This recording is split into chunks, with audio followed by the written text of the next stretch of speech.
વાત કરીએ પાલનપુરની તો પાલનપુર તલાટી મંડળના કાર્યક્રમમાં સાંસદ પરબત પટેલનું નિવેદન સામે આવ્યું છે, જ્યાં ધાનેરાના પૂર્વ ધારાસભ્ય જોઈતાભાઈ પટેલ અંગે જે રાજીનામું આપ્યું છે ત્યારે 23 જાન્યુઆરીએ વારાણસી ખાતેના કાર્યક્રમમાં ભાજપમાં જોડાયા હતા, જ્યાં જોઈતાભાઈ પટેલે કહ્યું હતું કે મોદી સાહેબનો ફોટો રાખી અને પૂજા કરીશ તેવું સાંસદે જણાવ્યું, જ્યાં ચૂંટણીનો માહોલ જોતા હજુ પણ કોંગ્રેસીઓ ભાજપમાં જોડાઈ શકે છે તેવું સાંસદ દ્વારા જણાવવામાં આવ્યું હતું, જ્યાં વિકસિત ભારત યાત્રામાં જોડાતા તલાટીઓએ આહ્વાન કર્યું, જ્યાં તલાટી મંડળના કાર્યક્રમમાં માતૃભાષા ગુજરાતી હોવાથી આહ્વાન કરાયું છે, ત્યારે તલાટીઓને ગુજરાતીમાં સહી કરવાનું આહ્વાન કર્યું છે।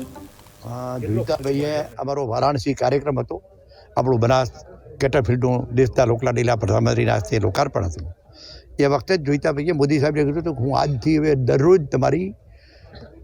ફોટો રાખીને પૂજા કરીશ, અને એ દિવસે જ મેં કીધું હતું કે તમારી આજે જાહેરાત કરી દઈએ કે આજ કોંગ્રેસમાં આવી ગયા છો, અને મેં કીધું હું ન કરું શંકરભાઈ પાસે કેવડાવવા,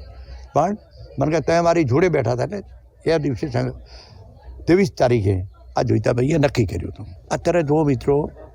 નારાયણ રાઠવા કે જે રાજ્યસભાના સાંસદના પિતા પુત્ર બંને પણ આવી ગયા, એના પહેલાં મોહનસિંહ રાઠવા પણ વિરોધ પક્ષના નેતા પણ હતા ને આવ્યા, તમામ જગ્યાએથી અત્યારે મિત્રો લગભગ દેશે જ્યારે નક્કી કર્યું છે કે આવનારી લોકસભાની ચૂંટણીમાં નરેન્દ્ર મોદી ત્રીજી વખતના પ્રધાનમંત્રી બનવાના છે, એમાં કોઈની શંકા